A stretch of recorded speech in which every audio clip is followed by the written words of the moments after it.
Okay, superposition of वेव्हच्या या क्लासमध्ये आपण डिस्कशन करणार आहोत व्हायब्रेशन इन एअर कॉलम. काय करणार आहोत आपण? स्टडी करणार आहोत व्हायब्रेशनचा. बेसिकली आपण स्टेशनरी वेव्ह फॉर्म करणार आहोत कशामध्ये? एअर कॉलम मध्ये. ठीक है, चला स्टडी करूया या गोष्टीला. सबसे पहले आता है हमारे पास organ pipe. What is mean by organ pipe? So organ pipe is a hollow tube that is used to produce sound by vibrating air inside it. मान लीजिए आपके पास एक ऐसा पाइप है, ठीक है, कुछ इस तरीके से ये आपके पास पाइप है. हा पाइप पूर्णपणे हॉलो आहे आणि याच्या आतमध्ये काय असणार रे? एयर. इसके अंदर क्या है? एयर. तो हम क्या करेंगे? इस एयर के अंदर स्टेशनरी वेव सेट करेंगे. इसके अंदर क्या सेट करेंगे? Stationary wave with the help of tuning fork. मान लीजिए ये ट्यूनिंग फॉर्क लिया किसी पर्टिकुलर फ्रीक्वेंसी का, इसके वाइब्रेशन के वजह से इसमें compression, rarefaction, compression, rarefaction, compression, rarefaction, compression, ऐसी एक वेव गई. तो दूसरी वेव यहां पे अगर मान लो इस एंड को हम क्लोज एंड मान लेते हैं अभी के लिए, कुछ इस तरीके से क्लोज मान लेते हैं, ठीक है, तो यहां से स्ट्राइक होके वो क्या होगी? वापस आएगी. तो इसमें हमने क्या फॉर्म किया? Stationary wave. जैसे कि मैंने पहले क्लास में आपको बताया, तो यहां के पार्टिकल, एक चीज आपको ध्यान रखनी है कि जो ओपन एंड होता है, ओपन एंड होता है, वहां पे हमेशा क्या बनेगा? Anti node. At open end there is always an anti node. और जो क्लोज एंड होता है वहां पे हमेशा क्या फॉर्म होता है? नोड. ठीक है, तो ऐसे जाने और आने वाली एक वेव बनी, इसमें बीच में भी नोड एंटी नोड बन सकते हैं. तो इसमें हमने स्टेशनरी वेव बना ली. या फिर हो सकता है कि ये पाइप कैसा हो? दोनों एंड पे ओपन हो, तो भी इसमें एक जाने वाली और एक आने वाली वेव होगी. इसमें भी हम स्टेशनरी वेव फॉर्म कर सकते हैं और उसका ही स्टडी हमको इसमें करना है. ठीक है, तो ये जो एयर के अंदर तुमने वाइब्रेशन सेट किया, स्टेशनरी वेव सेट किए, ऐसे दो कॉलम हमारे पास है, एक ओपन एट बोथ एंड और एक क्लोज एट वन एंड. तो सिंपली मैं जो बात बता रहा हूं वो समझने की कोशिश करो. हम पाइप लेंगे, पाइप के अंदर स्टेशनरी वेव फॉर्म करेंगे, और पाइप हमारे पास दो टाइप्स के होते हैं. एक ऐसा पाइप जिसका एक एंड क्या है? क्लोज, और एक ऐसा पाइप इसके दोनों एंड क्या है? ओपन. एक क्लोज एक ओपन, दोनों ओपन, फिर भी उसमें स्टेशनरी वेव फॉर्म होगी. यहां पे तो कॉमन सेंस ही समझ में आता है कि वेव गई, यहां पे स्ट्राइक हुई और वापस आई. लेकिन सर यहां से अगर हम ट्यूनिंग फॉर्क की मदद से वेव्स को भेजेंगे तो वेव जाके यहां से वापस कैसे आएंगे? क्योंकि वो तो एंड ओपन है. लेकिन भाई यहां से वो वापस आएगी क्योंकि इसके अंदर जो हवा है ना, वो हवा अलग है. ये हवा डिफरेंट हवा है, और इसके बाहर जो हवा है ना, ये अलग है. इन दोनों हवा में फर्क है, हवा अलग है. हवा अलग है. सर क्यों? देखो, क्योंकि ये जो एयर है ना, ये बंधी हुई है उस पाइप के अंदर. अगर उसको हम ऑसिलेट करेंगे तो एक लिमिट तक ही वो वाइब्रेट हो सकती है, ऑसिलेट हो सकती है. ये हवा के पास बहुत फ्रीडम है, ये किधर भी ऑसिलेट हो सकती है. जैसे मान लो मी समजा या पाइप मध्ये आतमध्ये आणि मला असं करायचं आहे, तर मी नाही करू शकणार ना, रुक जाएंगे मेरे हाथ. लेकिन पाइप के बाहर हूं मैं, तो आसानी से मैं पीटी करू शकतो ना मी. तो यहां पे काफी कंफर्ट है मेरे पास कि मैं अपने हाथ कितने भी दूर लेकर जा सकता हूं. लेकिन वो कंफर्ट यहां पे नहीं है, क्योंकि यहां पे जगह नहीं है हवा के पास उतनी.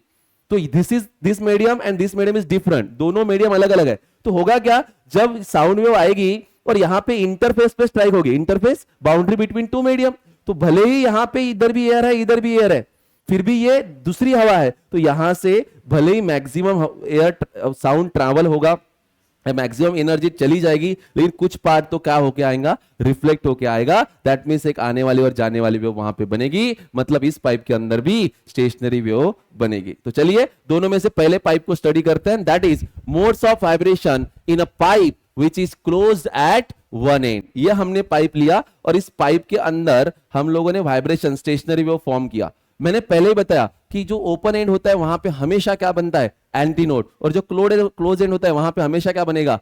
नोड. तो ये जो वाइब्रेशन है, ये वाइब्रेशन कुछ इस तरीके से इसमें बनेंगे, नोड और उसके बाद एंटी नोड. जो वाइब्रेटिंग कॉलम की लेंथ है, उस लेंथ को हमने क्या माना? यल. आप देख सकते हो यहां पे नोड से लेकर एंटी नोड के बीच में डिस्टेंस कितना होता है? Lambda by 4. तो according to the basics of formula of wave, v is equal to क्या होता है? N lambda. तो n इज इक्वल टू क्या होगा? v upon lambda. और यहां पे लैम्बडा की वैल्यू हम निकाल सकते हैं. अगर लैम्बडा यहां से निकालना चाहो तो कितना मिलेगा?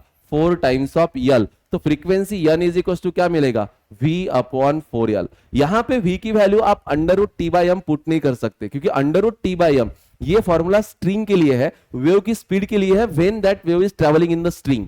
टेंशन वाली बात है। यहां पे ये v साउंड की स्पीड है इस मीडियम में, इस एयर कॉलम में, वो हमको गिवन रहेगी। तो v ध्यान रखना, it is the speed of sound wave. Longitudinal vibration भेज रहे हैं ना, लॉन्जिट्यूडिनल वेव भेज रहे हैं ना, तो n is equal to v upon 4l। ये क्लोज पाइप के अंदर का कौन सा मोड हुआ, फर्स्ट मोड, और that is what, fundamental mode. और समझ रहे क्या, हम लोगों ने अलग अलग मोड्स पढ़े कि नहीं पढ़े, first mode, second mode, third mode, तो ये फर्स्ट मोड था, ठीक है। फर्स्ट मोड को ही, फर्स्ट मोड ऑफ वाइब्रेशन को ही हम क्या बोलते हैं, फंडामेंटल मोड ऑफ वाइब्रेशन, या फिर इसको क्या बोलते हैं, फर्स्ट हार्मोनिक।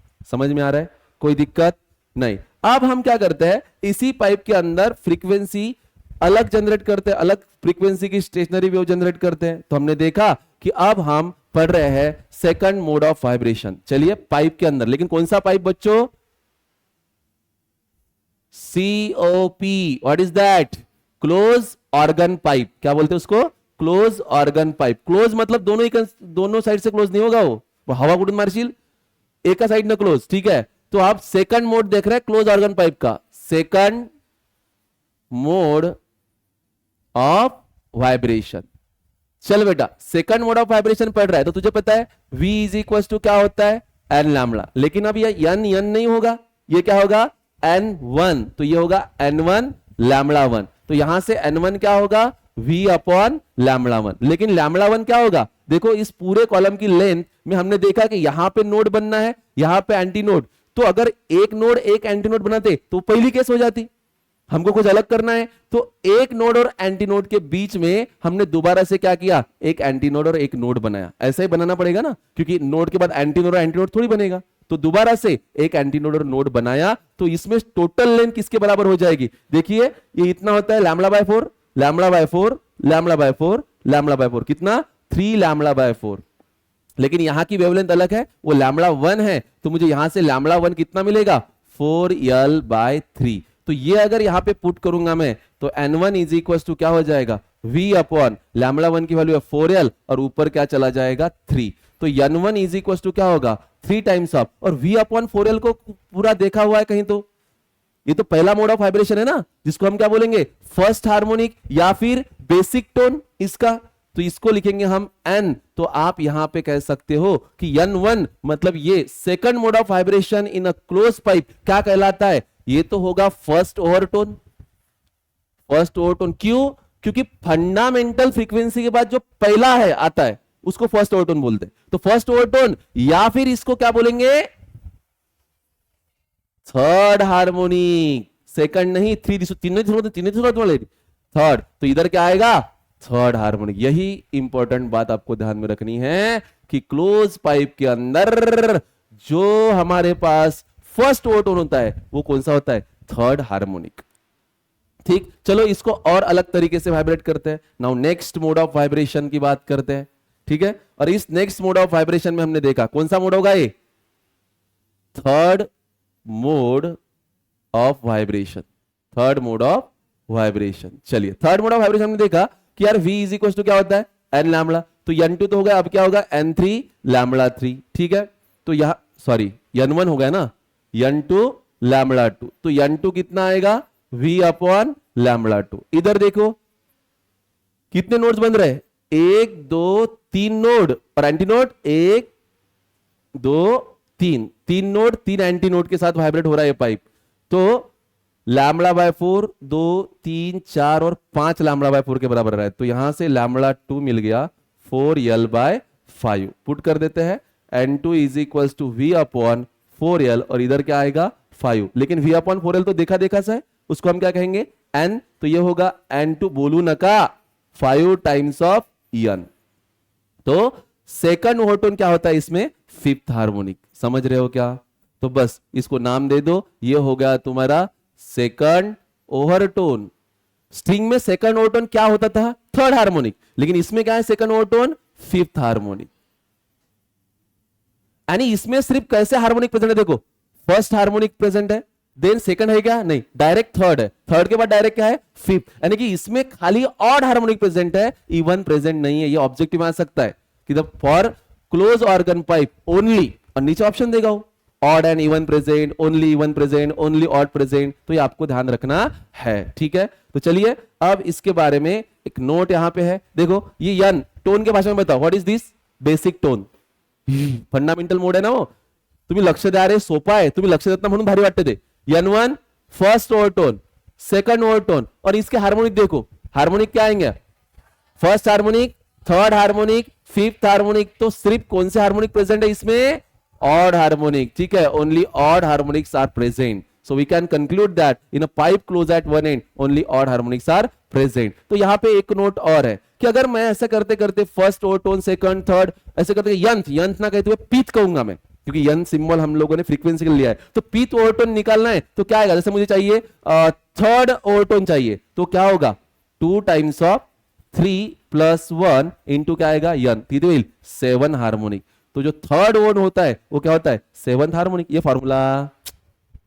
तो यन पी क्या होगा, 2p + 1 इंटू यन। और स्ट्रिंग में क्या था फिर वो, स्ट्रिंग में अगर पीथ ओवरटोन चाहिए तो स्ट्रिंग के लिए फॉर स्ट्रिंग क्या होगा, that is p + 1 times of यन, हा स्ट्रिंग साठी, कारण स्ट्रिंगचा समजा मला पाहिजे फर्स्ट ओवरटोन, तर n1 it is 1 + 1 second harmonic, third overtone fourth harmonic, समजलं, इकडे हा 2p + 1 इंटू यन फॉर्म्युला होईल, कळलं तुम्हाला। तर ही एक नोट तुम्हाला लक्षात ठेवायची आहे, आणि लक्षात ठेवायचं की स्ट्रिंग मध्ये फॉर्म्युला v/2l होता फंडामेंटलचा, आणि त्यातला v t/m न करतात √t/m, आणि इकडे क्लोज पाइप मध्ये v/2l नाही, v/4l आहे, आणि यातला v √t/m नाही, यातला v साउंड की स्पीड आहे, ते दिलं असेल क्वेश्चन मध्ये। ठीक, अब हम कुछ क्वेश्चंस करते हैं इसके ऊपर के, फिर उसके बाद ओपन पाइप पढ़ेंगे। ठीक है, चलिए पहला question, an air column in a pipe which is closed at one end will be resonance with vibrating body with frequency of 166 hertz. The length of the air column cannot be. त्याचं म्हणणं आहे की एक COP आहे, close organ pipe आहे, आणि तो 166 hertz या फ्रिक्वेन्सीनं व्हायब्रेट करून राहिला, साऊंडची स्पीड दिली आहे तुम्हाला 332 मीटर पर सेकंद, तो म्हणते खालीलपैकी कोणती लेंथ त्या व्हायब्रेटिंग कॉलमची पॉसिबल नाही। मला सांगा फ्रिक्वेन्सी, जी जनरल फ्रिक्वेन्सीचा विचार केला तर जनरल फ्रिक्वेन्सी असते odd multiple of fundamental frequency, कोणासाठी, क्लोज पाइप साठी। तर मी असं म्हणू शकतो odd multiple of fundamental frequency काय असते याची, v/4l, आणि इकडे काय तुमची फ्रिक्वेन्सी तुम्हाला दिलेली आहे कोणत्या तरी मोडची दिली ना, बेसिक दिलाय का कोणती दिलाय, कोणत्या तरी मोडची दिलेली आहे, किती दिली आहे ते, हाँ 166, कोई तो भी वैल्यू दी हुई है। तो मैं यहां पे लेंथ निकालना चाहता हूं, तो L = क्या होगा, ऑड मल्टीपल ऑफ v की वैल्यू कितनी दी हुई है 332, और अपॉन में क्या आएगा 166 इंटू क्या आएगा 4। ठीक है, तो लेंथ क्या आएगी बताओ, L = 166 से 332 को डिवाइड होता क्या, यस डबल होते ना डायरेक्ट, तो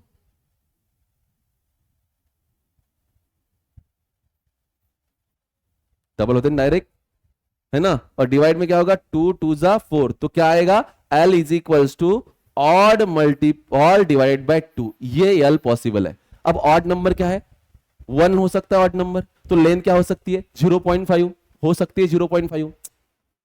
ठीक है, अब 1 के बाद ऑड नंबर कौन सा है 3/2, मतलब कितना 1.5, तो 1.5 भी लेंथ पॉसिबल है। अच्छा 3 के बाद में कौन है 5/2 2.5, तो लेंथ 2.5 भी पॉसिबल है। अच्छा उसके बाद में 7/2 3.5, चलो कौन सा नहीं आ रहा है 1, तो 1 पॉसिबल नहीं ना, तो उसने वही पूछा था कौन सी पॉसिबल नहीं है, क्वेश्चन नहीं समझा लगता, प्रश्न समझ लगा। हाँ पुढचा प्रश्न घेऊया, नेक्स्ट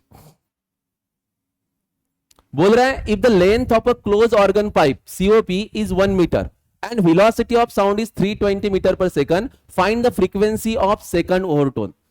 किसकी बात हो रही है, COP क्लोज ऑर्गन पाइप, उसकी कौन सी फ्रीक्वेंसी सेकंड ओवरटोन, तो उसका सेकंड ओवरटोन कितना हार्मोनिक 3 हार्मोनिक है, second overtone 5th harmonic, first overtone 3rd harmonic, शिल्लक काम करा जरा शेक। ठीक है, काय होईल 5th harmonic.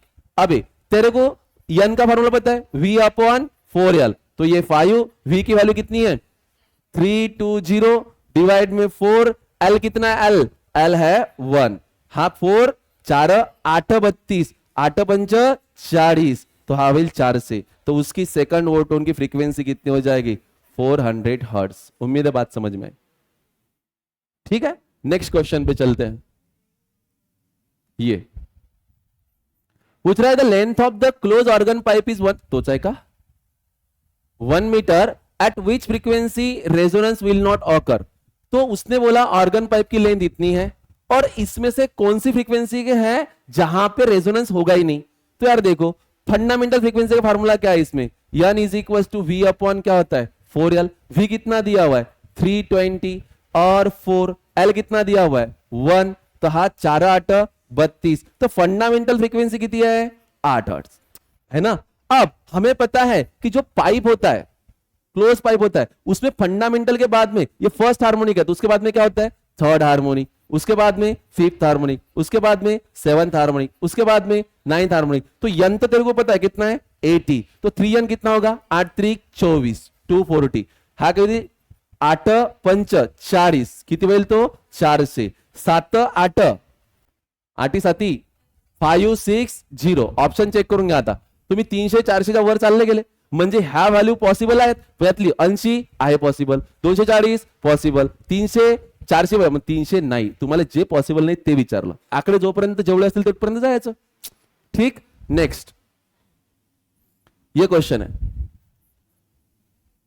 2 COP, that is 2 close organ pipe having length 40 centimeter and 41 centimeter produce 5 beats per second and determine the frequency of both close organ pipe। तुम्हारे पास दो पाइप है, यहां पे दोनों की जो लेंथ है वो अलग अलग है। मान लो इसकी जो लेंथ होगी, इस पाइप को कुछ नाम दे देते हैं, इसका नाम रखते हैं P, इसका नाम रखते हैं Q। तो ये हो गई लेंथ किसकी P पाइप की, और इसकी जो लेंथ है ये हो गई लेंथ किसकी Q पाइप की। तो हमें पता है कि Q की लेंथ थोड़ी सी ज्यादा दी है। अब ये भी वाइब्रेट कर रहा है, कुछ साउंड प्रोड्यूस कर रहा है, ये भी वाइब्रेट कर रहा है, कुछ साउंड प्रोड्यूस कर रहा है, दोनों की कुछ फ्रीक्वेंसी होगी। इसकी फ्रीक्वेंसी को मान लेता हूं NP, इसके फ्रीक्वेंसी को मान लेता हूं NQ, और जब दोनों फ्रीक्वेंसी की आवाजें बाहर आएंगी तो वहां पे कितने बीट्स फॉर्म हो रही है 5। तो मैं कह सकता हूं कि दो फ्रीक्वेंसी का डिफरेंस कितना होगा,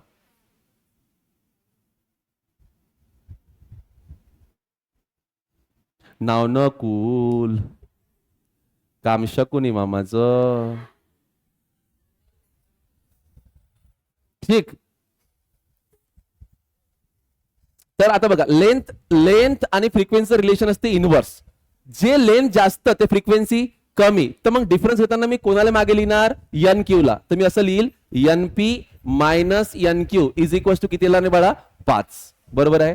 आता लेंथ दिलेल्या आहेत, आपल्याला लेंथ दिलेल्या आहेत, मग मी जर म्हटलं की NP अपॉन NQ केलं तर लेंथचा रेशो कसा घेईल मी LQ अपॉन LP। अरे लेंथ सोबत इन्व्हर्स रिलेशन आहे ना, आणि लेंथ मला माहित आहे, लेंथ LQ ची किती आहे 41 आणि P ची किती आहे 40, आणि इकडे काय होईल NP, तर NP इज इक्वल टू काय होईल रे 41 divide by 40 times of NQ।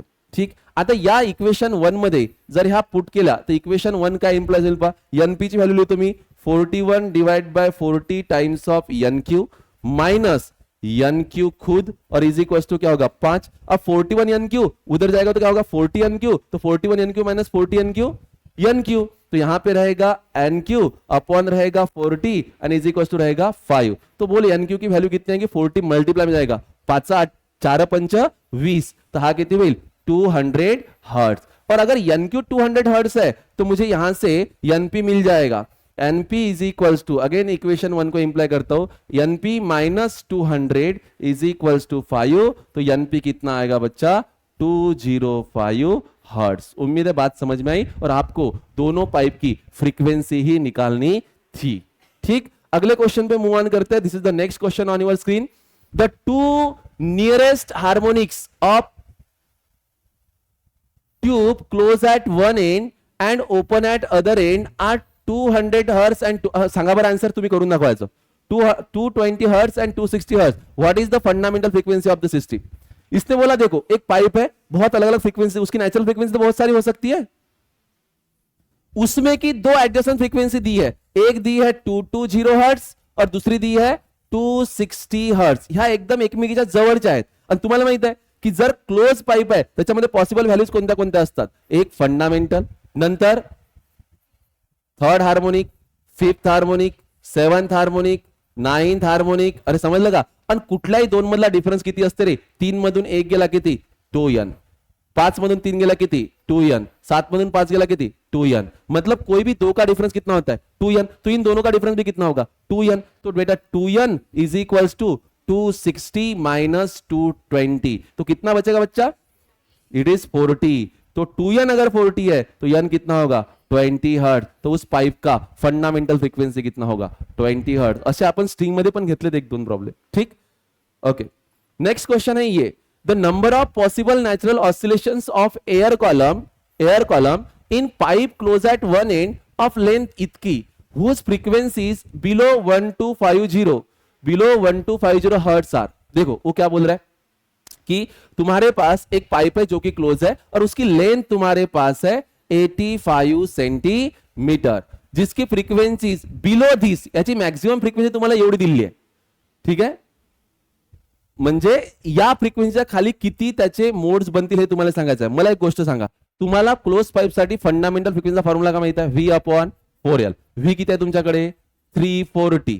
4 असा, L ची व्हॅल्यू किती आहे तुमच्याकडे, इट इज 85 इंटू 10 की पावर -2. तो इसको हम सॉल्व करेंगे, ये हो जाएगा 85 इंटू 10 की पावर -2. ठीक है, याला करा 340 डिवाइड बाय हा किती होते रे, हा पण मला वाटतं 340 येते, इंटू 10 ची पावर -2 वरती घेऊन जा, काय होईल 10 ची पावर +2. 340 कॅन्सल, म्हणजे यांची व्हॅल्यू किती आली 100. बरोबर आहे. हा, म्हणजे फंडामेंटल 100 आहे. तुम्हाला माहिती आहे क्लोज पाईप साठी कसं असते, fundamental, third harmonic, fifth harmonic, seventh harmonic, ninth harmonic. चलो n कितना था 100, तो फिर कितना होगा 300, फिर कितना होगा 500, फिर 700, फिर 900, फिर 1200, 9 के बाद में कितना आएगा, सॉरी 1100, उसके बाद में 13, कितना आएगा 1300. किती बनतात सांगा बरं, आपल्याला आकडा किती आहे 1250, हा किती आहे 13. आता हा धरण्यात येईल का, नहीं, त्याच्या अंडर किती आहेत मग 1 2 3 4 5 6. 6 मतलब ऑप्शन क्या आएगा 4. समझ पा रहे हो. नेक्स्ट अगला क्वेश्चन आपके स्क्रीन पे ये है. Next, for a close organ pipe match the following. करिए, बोल रहा है third overtone frequency is x times the fundamental frequency. Here x is equals to third overtone frequency. Third overtone मतलब n3, और ये कितना होता है, that is 2 times of p. 6 + 1 क्या होगा 7th हार्मोनिक. तो ये होगा 7th हार्मोनिक. तो उसने बोला थर्ड ओवरटोन ये x time of fundamental frequency है, तो x की वैल्यू कितनी हो गई 7. तो उसने वही तो पूछा है, x इज इक्वल टू 7 नहीं है इसमें, तो मतलब क्या नन. तो इसका मतलब पहले के साथ पेयर कौन सी जाएगी D. ठीक है क्या, चल सेकंड आहे का नक्की का. Number of nodes in a second overtone. First overtone मध्ये किती नोड्स असतात, बेसिक टोन मध्ये किती नोड 1. फर्स्ट ओवरटोन मध्ये किती नोड, बेसिक टोन मध्ये 1, फर्स्ट मध्ये 2. ठीक आहे, तुम्हाला कोणतं विचारलं सेकंड मध्ये 3, तर मग 3 वाला कोणता ऑप्शन आहे ए, म्हणजे हे येईल ए. चला, number of antinodes in the third overtone. Close pipe मध्ये सेम असतात, म्हणजे जर थर्ड ओवरटोन पाहिजे तर थर्ड मध्ये आता पहा याच्यामध्ये किती होते 3, तर थर्ड मध्ये किती असतील 4, म्हणजे 4चा ऑप्शन कोणता राहील बी. काय माहित, समजलं का, समजलं ना तुम्हाला हे, म्हणजे DAB ऑप्शन सेकंड. कळतंय का. इथं तुमचा क्लोज पाईप संपलेला आहे.